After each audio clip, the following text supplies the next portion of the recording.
Now. Hello, everyone, and welcome back to Talks Within the Nine-Sided Circle, where I either make a complete fool of myself or expound words of wisdoms to you. Your choice as to which one it is. So tonight, we're going to talk about history. This is the first of a two-part talk. Next week, we will be talking about mythology. Now, I'm making a differentiation. History is stuff where I can look things up in books that are well attested to and go, yeah, this probably happened pretty much like that. You know, we have lots of different sources citing it. Mythology is the stories that we tell each other around the campfire when we are out on the caravan and the camels are tied up and, you know, we're dining upon dates and hoping that there are no robbers hanging around. So the mythology goes back quite a ways. The history, I'm starting the history about 1,000 years ago, and we'll take it from there. So. I'm looking at my notes, and I want to talk about, first of all, Sufis. Oh, somebody else is coming in. It's Aaron. Hi, Aaron. Howdy. Time. Perfect timing. So, Sufis are. It's an interesting word, interesting idea. There's a lot of debate on where the word comes from. Some people say it comes from the Greek Sophia, which means wisdom. Some people say that it comes from the Arabic word suf, which means wool, because Sufis were supposed to wear wool garments. It actually doesn't come from any of these places. Some people, and I like this one. This one is one of my favorites. They say the word doesn't mean anything. We just use that word so that people can come up with really good explanations of what it is, and we know that they're full of it, which is kind of a Sufi thing to do. But the term Sufi comes from the phrase al-isofa, and that literally means the people of the bench. It's the same word as in English sofa, you know that word, synonymous for couch. We don't use sofa as much as we used to, but we used to call them sofas all the time. And that is an Arabic word that means bench. So back in the time of the Prophet, in the huge mosque in Medina, there were a group of young people who showed up there basically with nothing. And the Prophet put his daughter and son-in-law in charge of them. He said, here is this group of young seekers, take care of them, and they can sleep on the bench. And the bench was an area, a sitting area that went around the inside wall of the courtyard of the mosque. So they became known as the people of the bench, the Ali Sufa. And that's where Sufis start, because if you know anything about your Sufism, you know that Ali, who was the Prophet's son-in-law and cousin, was the first of the Sufis. And some people say, yeah, but what about Abu Bakr? But we'll get to that maybe if we need to. But don't worry about Abu Bakr. And don't worry about Ali. But you have that term, Sufi. Now, I will suggest to you that there are Sufis and there are what I like to call museum Sufis. You can tell the museum Sufis because they will all dress in funny clothes and try and talk like they were from the Middle East or from Turkey or from Azerbaijan, or that even genuine white boys from America will start developing Middle Eastern accents. It's really rather odd. Yes, Kyle is laughing because she knows exactly what I'm talking about. Seen it, heard it. Yep, I do. Yes. So I consider these people museum Sufis. They look like a diorama of 200 years ago or 1500 years ago, and they stick out like sore thumbs, and they wear big turbans, and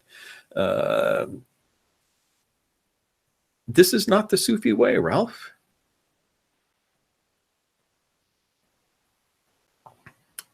Sufis should be nearly invisible most of the time. You should look at a crowd of people and go right past them and never know. Why is that, do you think?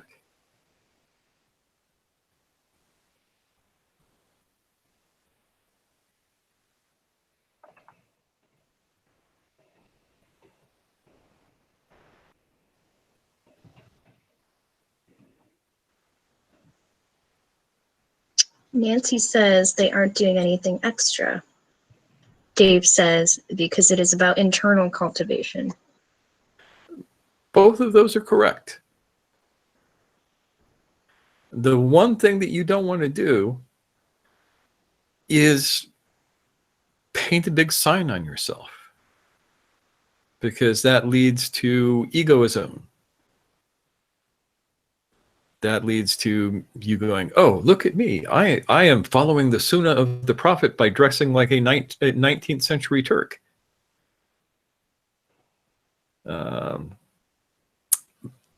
If I make any Islamic references that you don't get, just ask me. But the term Sunnah means what he did.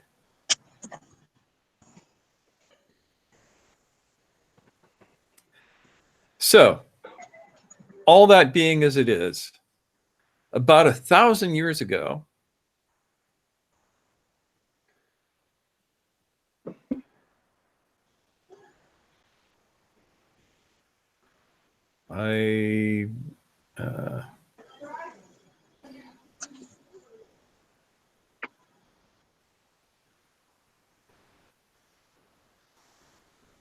so 1,000 years ago,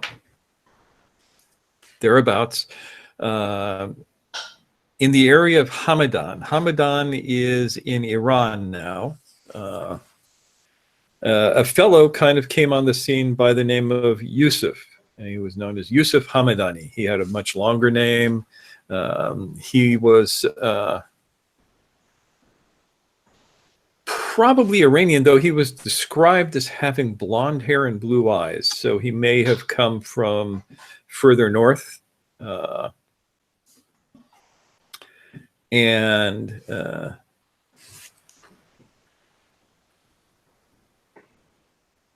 He created a sea change in the spirituality of the area. He came to he didn't appear out of nowhere, but he was very, very quiet, and the group that he was associated with were very, very quiet until him. You can actually follow his line of teachers back as far a long way. They say he was given the staff of Salman Farsi. Salman Farsi was one of the companions of the Prophet Muhammad, and he was actually an Iranian who was sent by the Magi from Persia to Arabia, because they had sussed out that there was a prophet showing up, and they sent him there, and he became one of the chief companions of the prophet. And his staff was handed down from teacher to teacher for 600 years before it got to Yusuf, thereabouts, 400 years. So that's like a big deal, having that staff, which is still in the possession of the order, according to the legends that we have it, though I think they're using it to prop a door closed now. So Yusuf did some very, very interesting things.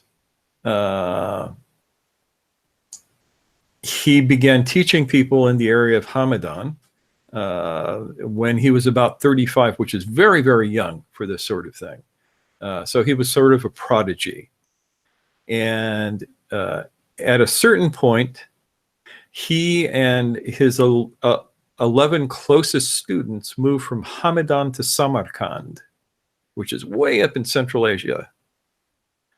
And he spent most of the rest of his life up there with one trip to Baghdad.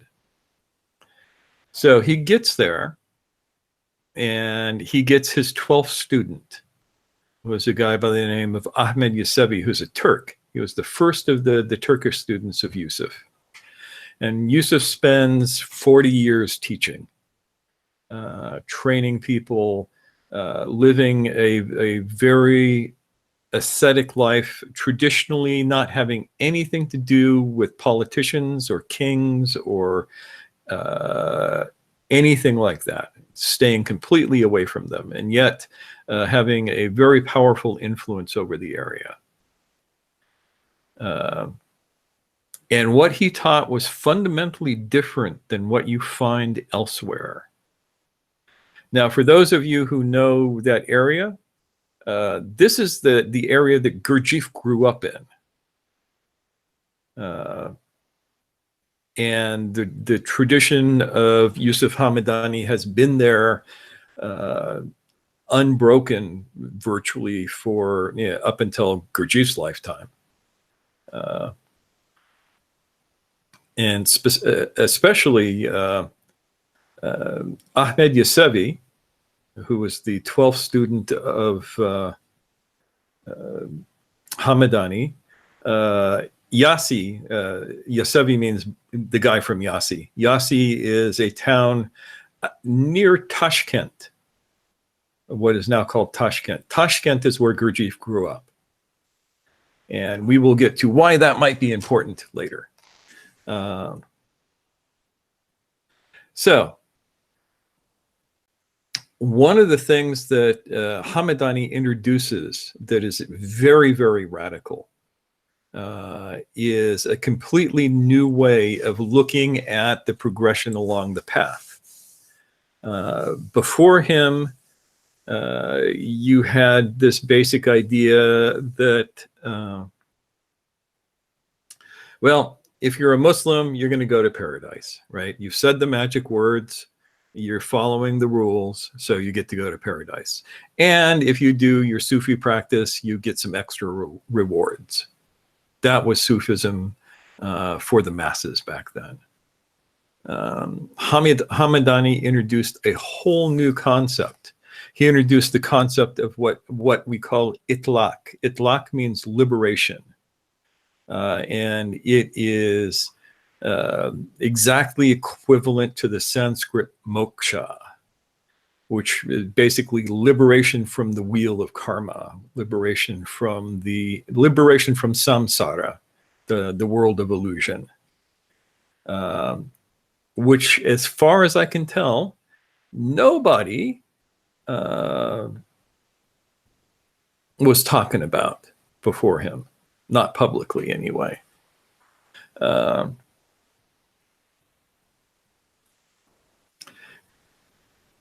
And before him, there was the Sufis had a way of doing things. They had the 4 levels of fana. Fana means annihilation, and it was the first level was fana fi sheikh, where you try and give your will and your personality over to your teacher, very much like as is found with Hindu gurus, where you are the servant of the teacher, and you try and dissolve your ego by being a good servant to them. If you manage to do that, then you get into fana fi pir. Pir means elder. And that designates the usually the founder of the school to which you belong. So if you were a Mevlevi, for instance, you would try and annihilate your ego, in the presence of Rumi. So you would just, be constantly thinking of Rumi, imagining him, seeing him, all of this kind of stuff. If you got that far, then you would get to Fana fi Rasul, which is where you are trying to annihilate your ego into the ego of the prophet. After which, if you are really, really lucky, you get to Fana Filah, where you annihilate your ego in God. That was the way things were seen. Yusuf Hamadani introduced an entirely different understanding of that. And it worked like this. You would have what he called Fana'i Acham, which is annihilation of belief in and attachment to the external world. You work to detach yourself from wanting the world, from being connected to the world in the sense of the world has, the world of, God, how to describe it?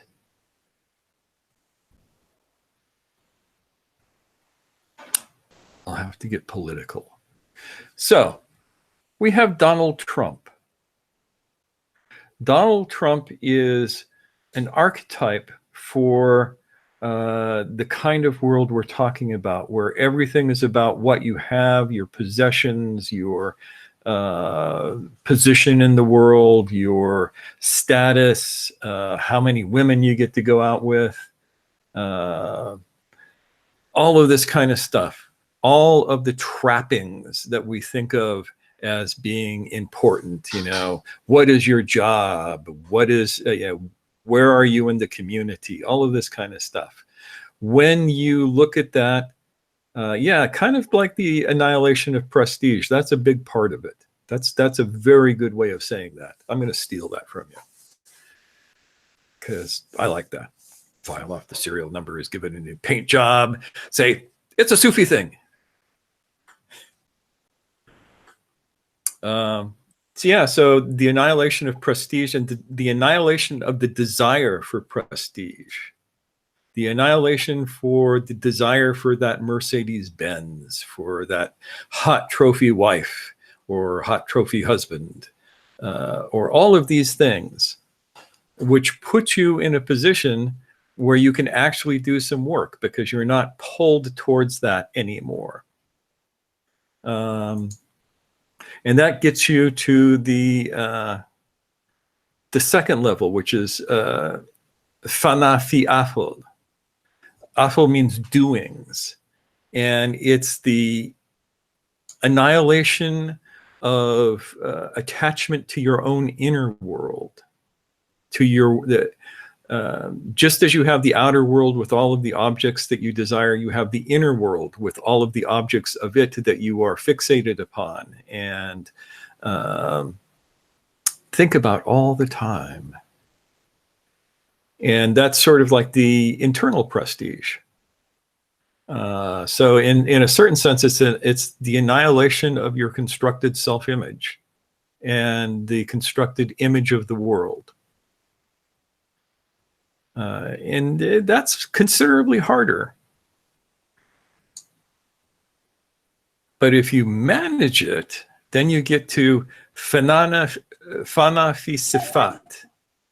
Sifat means mind, but it is Sean!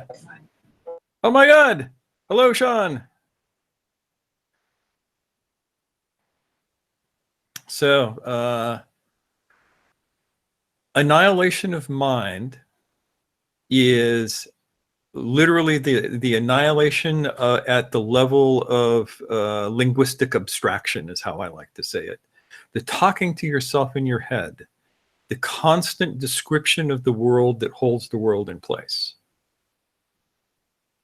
Right? You guys know that all of us constantly describe the world to ourselves. This is the true internal dialogue, or internal monologue, as the case may be. And that constant description literally holds our perception of the world together. And so fana fi sifat is the annihilation of that. It's letting it pass away into a level of nonverbal experience. And that gets, it's very hard to talk about that. It's very difficult to talk about that. And then the fourth level is called fana fi zat or fana fi dat, depending on if you are what kind of Arabic you speak. Zat means essence, and it's the annihilation of essence. Essence is, in this case, refers to the, how would you put it? The relative self. So the essence is the last remnant of the false I, the core I. And they say that that becomes completely dissolved away. And then God gives you a new I, because you need one, right, to function in the world. You can't really function without an eye. If you don't have an eye, you just kind of sit there and your hair grows and your fingernails grow and somebody comes by and dusts you off every now and again if you're lucky. But so you get a new essence that is made up from nothing but the source. So Yusuf Hamidani introduced that. And that became the core of his teachings. And the reason that he went to Samarkand and Bukhara to do this is because the guys who ruled there were very forward-thinking and eclectic. I mean, if he had tried to do this in, say, Mecca, they would have stoned him to death. But in Bukhara at the time, there was a lot of religious freedom. Christians, Jews, Buddhists, shamanists, Muslims all hung out together, exchanged ideas. It was a very nice place to be for that period of time. And anytime that you get a crossroads like that, good things tend to happen. And so it was an area that was ripe for the teaching. And it's interesting because, that happens usually every generation or so. There's an area that's ripe for the teaching. When I was a kid, it was the United States. It was the West Coast of the United States. It was a rich time for people who were really weird to explore whatever was going on. I suspect that it has traveled west from there, and you might find it on some of the larger islands out in the Pacific now. That's right, Dave, I'm looking at you.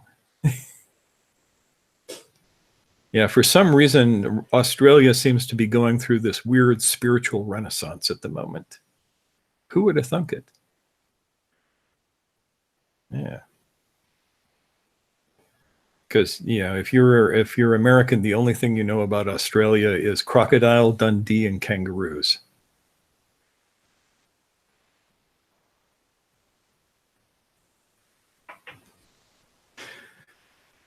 So here you have this renaissance going on in the area of Samarkand and Bukhara, which is in the middle of Central Asia, right on the Silk Road. The Mongols have not come down and torn everything up yet. Life is pretty good. And Yusuf Hamidani trains a whole lot of people for close to 40 years. He takes a couple years off and goes to Baghdad with his 12 closest students and spends about 2 years there working with other people who become profound Sufi teachers, people like Abdul Qadir Jilani and Ahmed al-Ghazali. And some interesting things happen there that are not really as important to this story as they are to the general history of Sufism, because there were 4 teachers that hung out together for at least 2 years straight. And out of those 4 teachers, pretty much every modern Sufi order has emerged. You can trace each one of them back to one of those 4 guys. So it's a plot.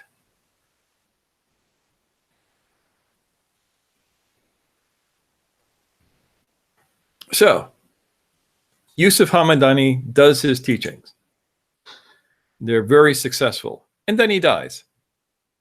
And he is followed by, he appoints as his successor a guy by the name of Abdallah Barki, who was one of the 11 who came with him from Persia. And he continues the teaching. He's a finished student, which means that he's completely finished the path. He's been raised to the same level that Hamadani was. He teaches for some years. He passes away, and then he is followed by a fellow by the name of Hassan al-Andaki, who was fairly famous during his time as being just an incredibly cool person. Now, during the time towards the end of Hamadani's life, he sends Ahmed Yasevi to Tashkent to teach, to set up a school, and to work on very specific things. And there's a difference between what the Yasevi line does and what all the rest of these people do, which I will get to momentarily. But so Yasevi is one of the finished students of Hamadani. He is now a teacher in his own right, considered at the same level, and he is off in Tashkent teaching. Then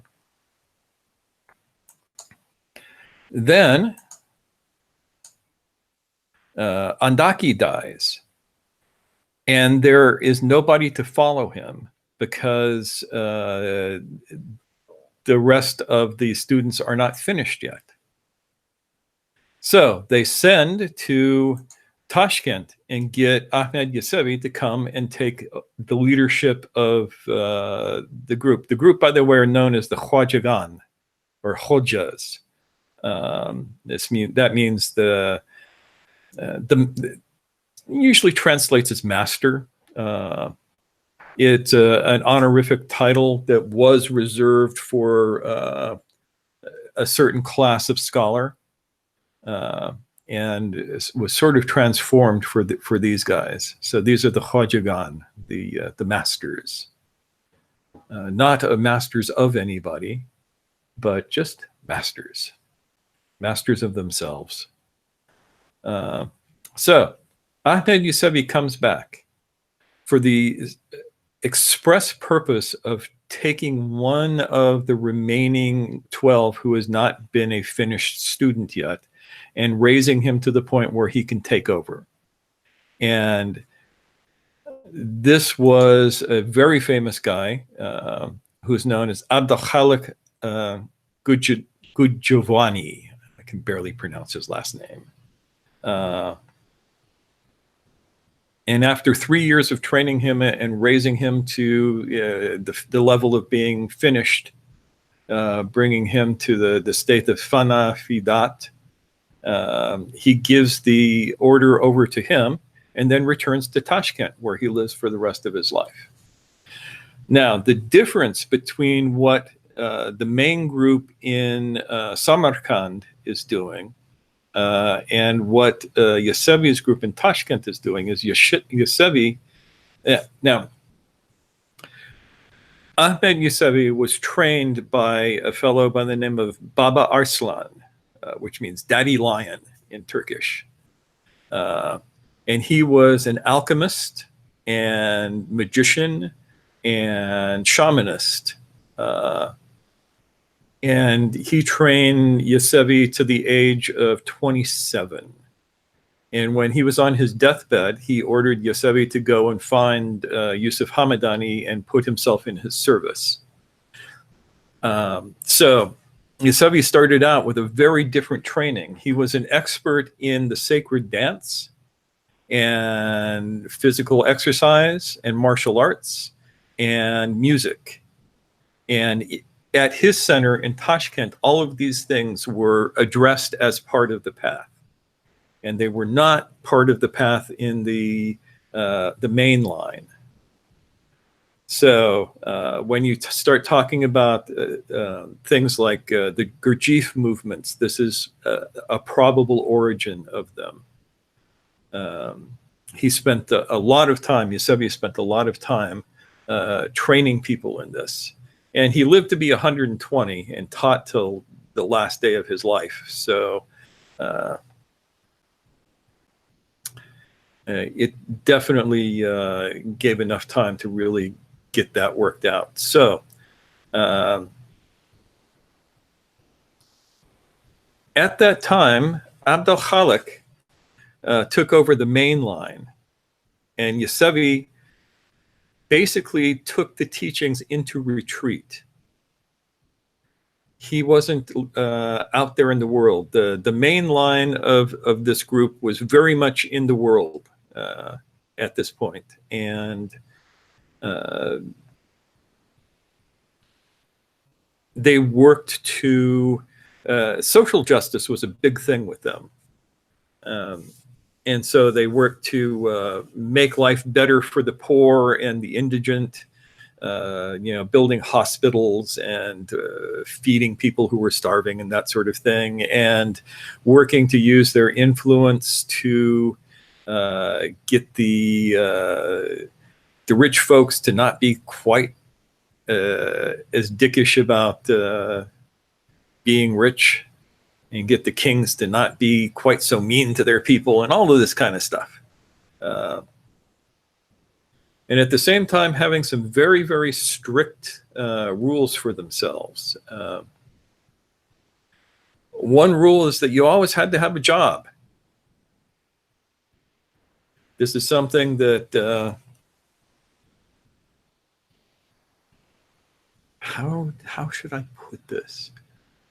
Something that a lot of people within the spiritual community who fancy themselves as teachers would be, it would benefit them to consider that they should not live off of their students. Now, this doesn't mean there's a differentiation between part of your work being the teaching. So like, for instance, Dave teaches people how to do this physical stuff. This is work. That's not just sitting around letting your students support you. Do you understand the distinction in that? Because it's an important distinction. But at the same time, there was always something else. Ahmed Yosevi, for instance, was a wood carver and was famous for carving spoons.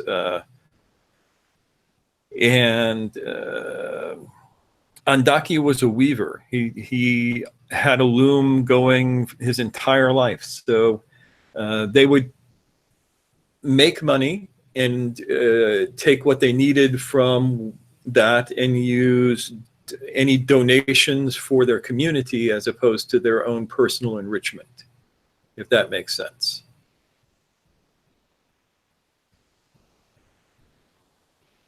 But that was one of the big deals. So the main line of the Khwajagan became several different Sufi orders over the next couple hundred years. The Naqshbandi come out of them, the Kubresi come out of them, the tradition that created Ibn al-Arabi came out of them. So very influential. The Yosevi line only produced one external order, and that was the Bektashi.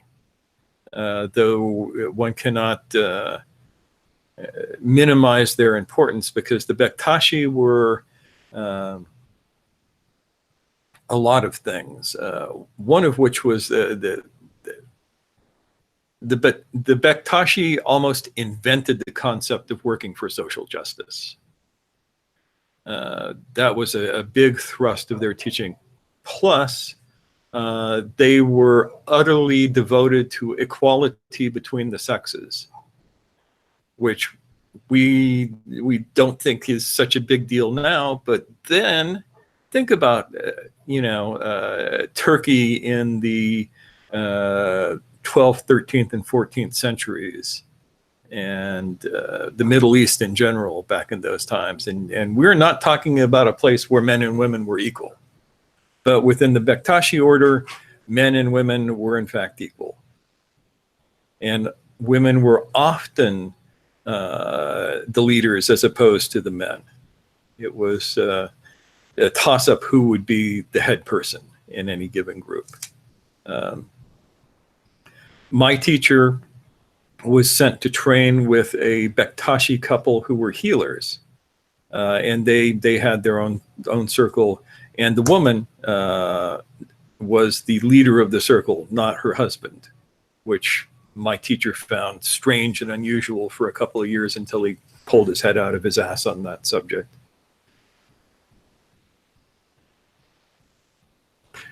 Kyle is laughing a lot because she actually knows the people I'm talking about.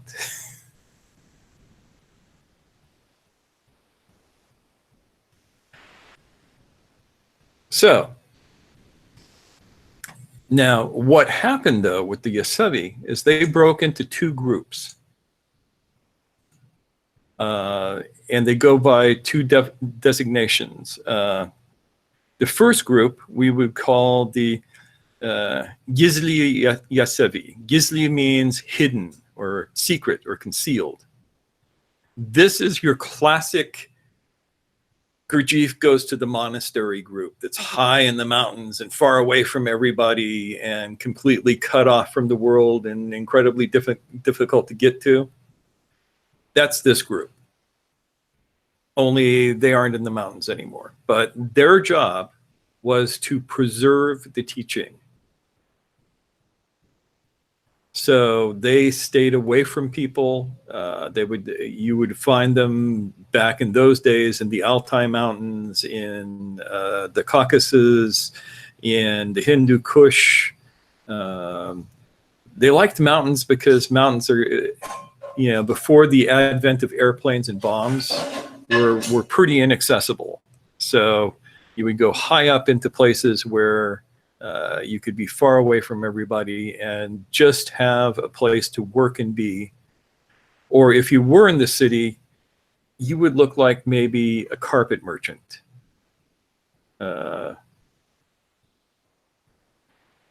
Or somebody who was like the middle-class guy. The first Mevlevi Sheikh I was sent to train with was a carpet merchant. You would not know that he was anything other than a guy with a big store full of Turkish carpets and Persian rugs.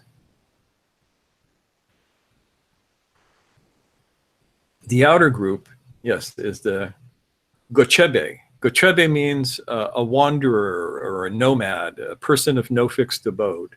These were the people who were sent out from time to time to work in the world. And they would take on many, many guises to do this. Because as per usual, it's not safe. So you often work in disguise. But you go out and you make a teaching, and almost inevitably, the teaching is directed to a particular time and place, and after a period of time, it disappears. Sometimes there are remnants, and this is where you get museum Sufis. Museum Sufis are what are left over when the real teaching has taken off, and you have some people who are just holding on to the form, even though they've lost the essence. I'm being very hard on them tonight. They'll never forgive me. But that's okay, because they won't figure out that it's me. Because I don't look like anybody special. I could get a hat and put it on, but so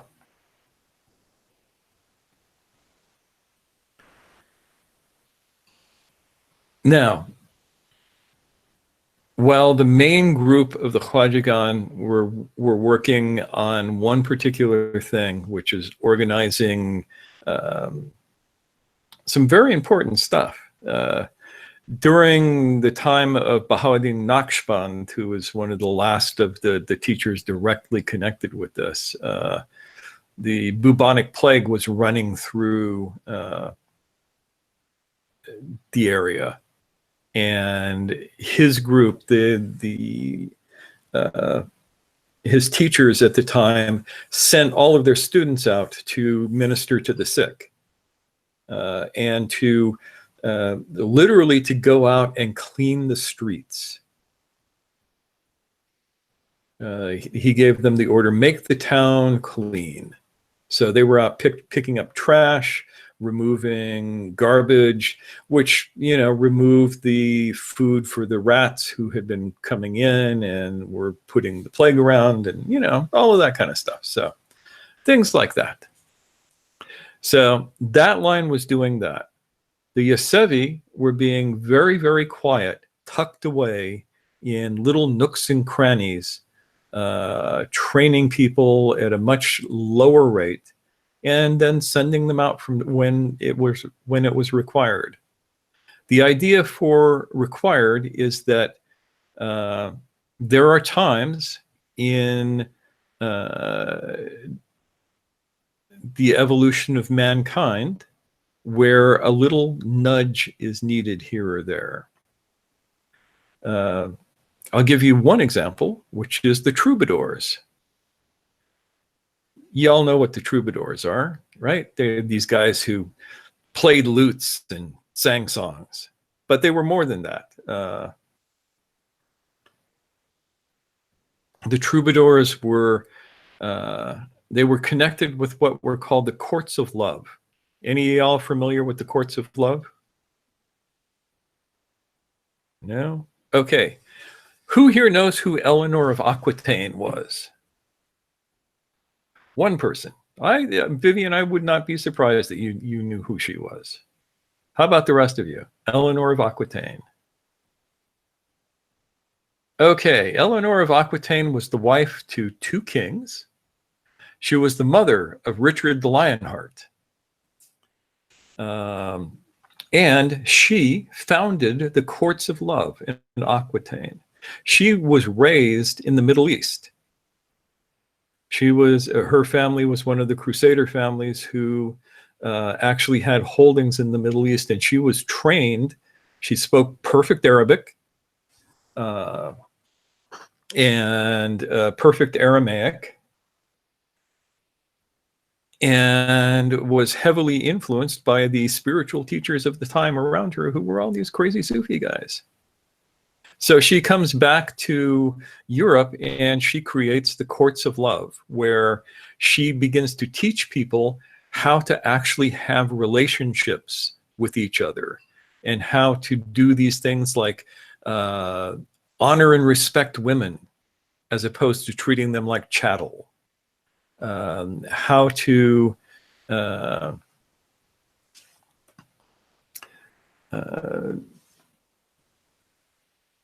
actually have empathy. And this was a big deal back then. At a time where marriage, for instance, was just a matter of convenience and tying 2 groups together, and women were basically pawns for politics. Dave, have a good time out there, and pick up the rest of this on the recording, because it will still be fun, and I'm going to keep on talking until I get done with this, even if I'm just talking to Kyle, unless she falls asleep. So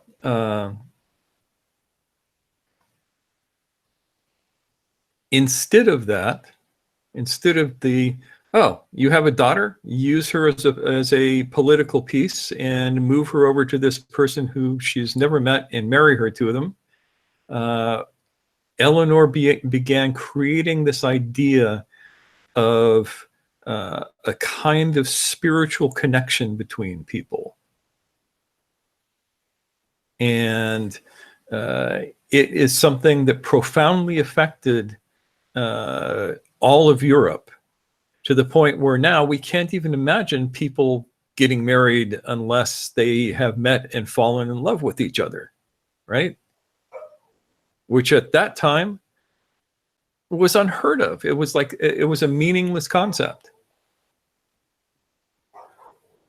So the troubadours had a lot of interesting effect on the world, and there are two in particular I will mention. The first is Raymond Lull, who was a troubadour, a knight, a noble, the confidant of his king.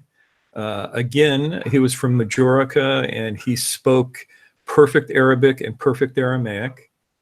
Traveled to North Africa on numerous occasions to study, ostensibly to learn the Muslim philosophy so he could refute it in favor of Christianity.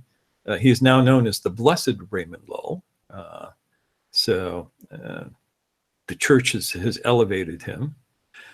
He wrote some incredibly mystical stuff and is one of the side tracks for the Enneagram, interestingly. He also wrote the first ever book on chivalry, which is a concept that came out of the Middle East in the sense that he wrote of it as a way of being noble as opposed to a way of riding a horse. Chivalry, of course, comes from chevalier, which is a horseman in French, or caballero in Spanish. But it was to take the idea of the noble mounted warrior of the Middle Ages and elevate it to something that actually had some benefit to society. And Lull's writing are very, very interesting. They're not as well known today as they could be. So that is one troubadour that was drastically affected by contact with this tradition. And there's another, a fellow by the name of Francisco from Assisi, who was also a troubadour, a young profligate, who was sent by his family on crusade. He goes to the Middle East, he gets wounded, and is nursed back to health by folks in the Middle East who give him interesting training, after which he has a profound transformation and he becomes the saint that everybody knows and loves. And single-handedly moves the Catholic Church in a direction different from where it was going at the time. So there's a second example of that effect during those times. Now, the obvious example is Mr. Gurdjieff showing up at the turn of the 20th century during the time of World War I and the Russian Revolution, and interjecting some teachings into the world that will not go away no matter what you try and do. The concepts that he gave out are here to stay. You would have to wipe out way too many people to get rid of them. And he taught a bunch of people, and then he left us.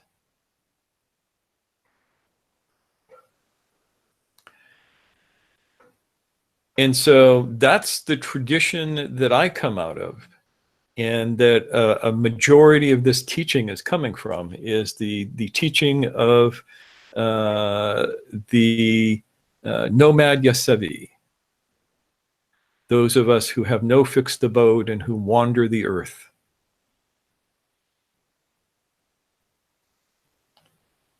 So there you have it.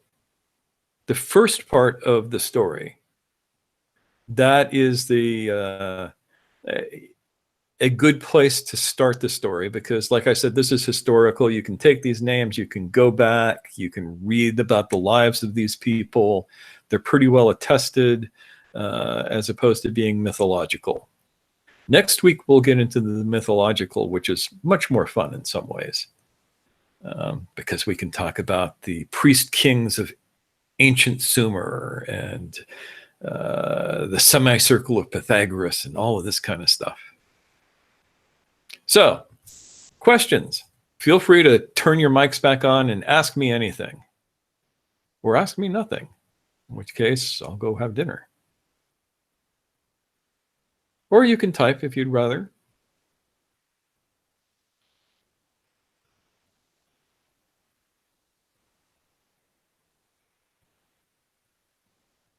And I'll just sit here patiently.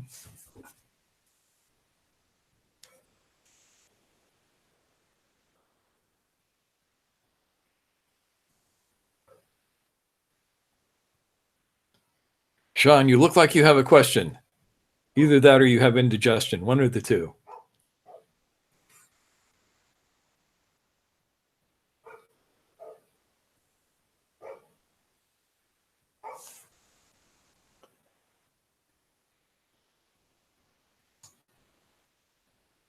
So there you are.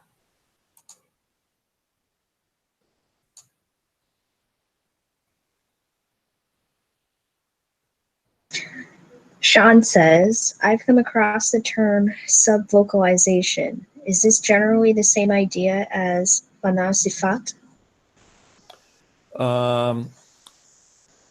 Subvocalization means that you talk to yourself very, very quietly and you actually make sounds. Fana sifat is slightly different than that. That would be the sifat, not the fana. So even without the subvocalization, most people subvocalize when they think. When the thought is in the front of their face, you'll get very small movements of the throat as if they were talking. But think of sifat, think of the way that you describe the world to yourself all the time. You have certain presuppositions that are always there. If I see this, it means that. That is the sifat. The description of the world that you carry with you that basically forces the world into a pattern which may not actually be real.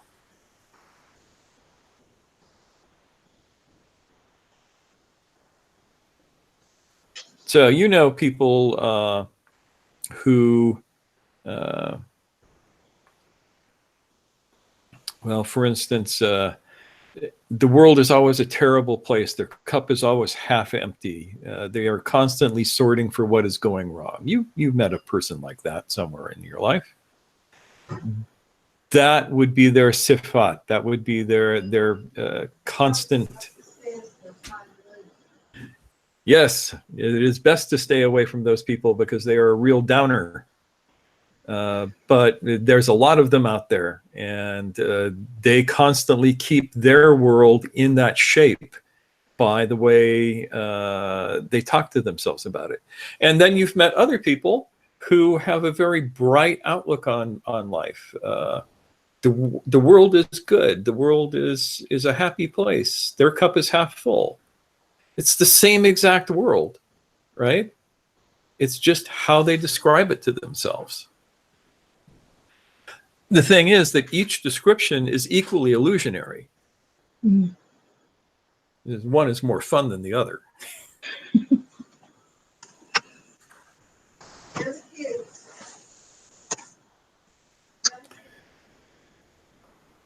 So fana fi sifat would be experiencing the world without that level of verbal abstraction. Experiencing the world without language. So would it include like dependence on stereotypes and things like that? Oh yeah, all stereotypes are part of your construct of what the world is. Mm.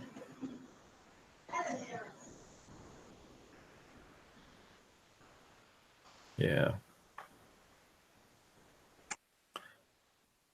As a matter of fact, you could say all assumptions are. Yeah, I was thinking the word assumptions might be appropriate. Yeah. Yeah.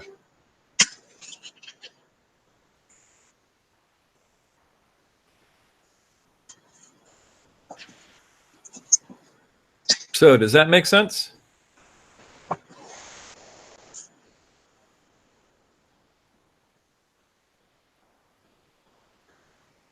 Oh, thank you. Thank you.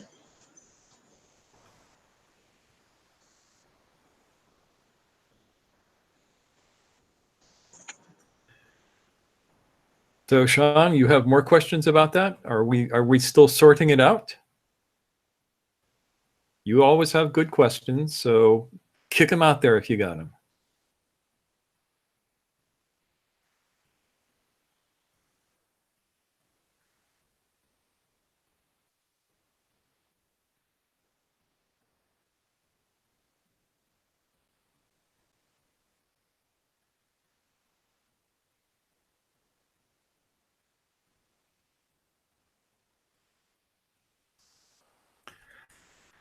Or Nick. Nick, what do you think? You also have good questions usually. You know, you all have good questions. What am I talking about? There are no bad questions in this group. Well, this was more of just listening to story at this point, so I didn't really have any questions. It was more interesting. Okay. Nothing wrong with that either. Yeah. I mean, Yeah. there's a lot there.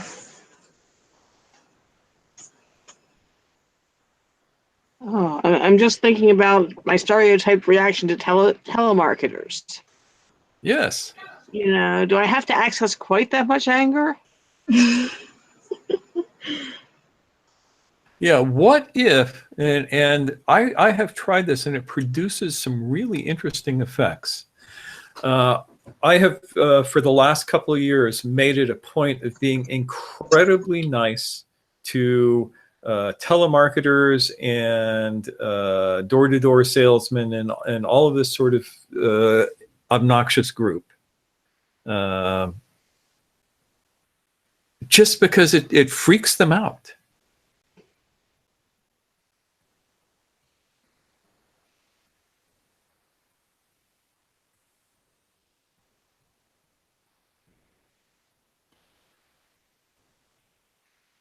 And it will change your it will change your day if you do that.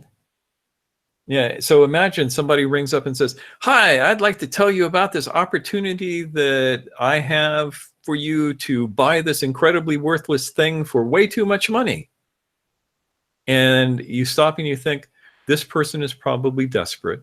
It's probably the only job that they could find. They're probably being paid on commission. And that's going to make them pushier than they would normally be. And so I find the compassion in my heart to go, well, thank you so much for your time and calling me. I'm not interested and I have no intention of buying, but I really appreciate you taking the time to tell me about this. Have a good day.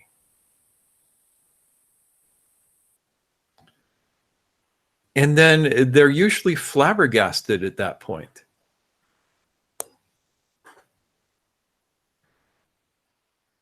I've noticed that people do not expect you to be nice to them.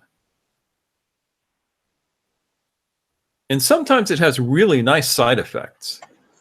Though you should not ever go into it expecting for a side effect. But I will tell you about my favorite. I was returning from, where was I coming from? From Sweden. I was coming from Sweden to Los Angeles. And we stop off in New York to change planes and go through customs and all of that sort of thing. And we get through customs. I get through customs and I go to my gate and we find out that the plane has been completely overbooked and it's late. And people are just angry, and they're yelling at the girl behind the little service desk and everything. And the plane is now 20 minutes late, 30 minutes late, and they're asking, would anybody like to give up their ticket, and we'll give you money and put you up and get you on a later flight and all of this kind of stuff. And I'm thinking about it, and I'm going, you know, I don't have to really be anywhere. I got to get to LA within the next couple of days, but I'm in no rush. So I go up and I smile at the girl and I say, you know, I would like to help you out here because I don't need to be anywhere. You can have my ticket. I'll wait. And I make her laugh and I make her feel good. And for that moment, she's like, she's not being yelled at. Somebody's treating her nice, all of this kind of stuff. And I go away and she's smiling when I leave. And about 2 minutes later, this guy comes running up and he's literally waving his ticket in the air and shouting, first class passenger, first class passenger.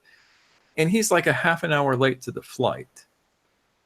And he comes up and starts trying to bully the girl. And she looks at him and says, sir, you are late. You have missed your flight. Your ticket is no longer valid.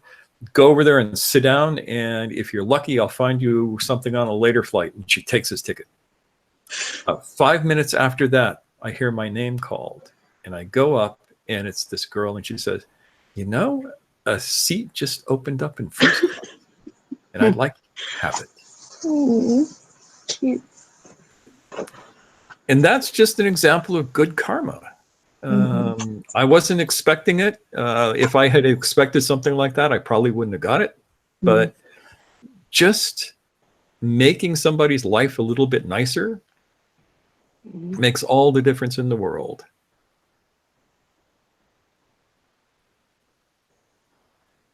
Sean says, it's fun asking customer service representatives, how are you? Are you okay? Yeah, I mean, Yeah, it is. With anyone, really, anyone who's doing that kind of service stuff. Yeah. And, you know, from working in the restaurant, you've seen the difference between the wait staff when they have customers who treat them nice versus customers who are assholes. It changes the whole day for them, or the whole night for them. So this is the Sufi way. The Sufi way is to leave the world a little bit brighter wherever you go. Preferably so nobody even notices that you're doing it.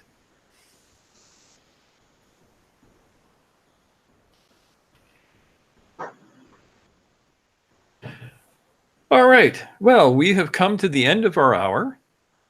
And so I would like to thank you all for being here, and I'm going to shut off the broadcast, and there will be a few minutes afterwards for any last thoughts and or whatever. But thank you, and this is me signing off yet again.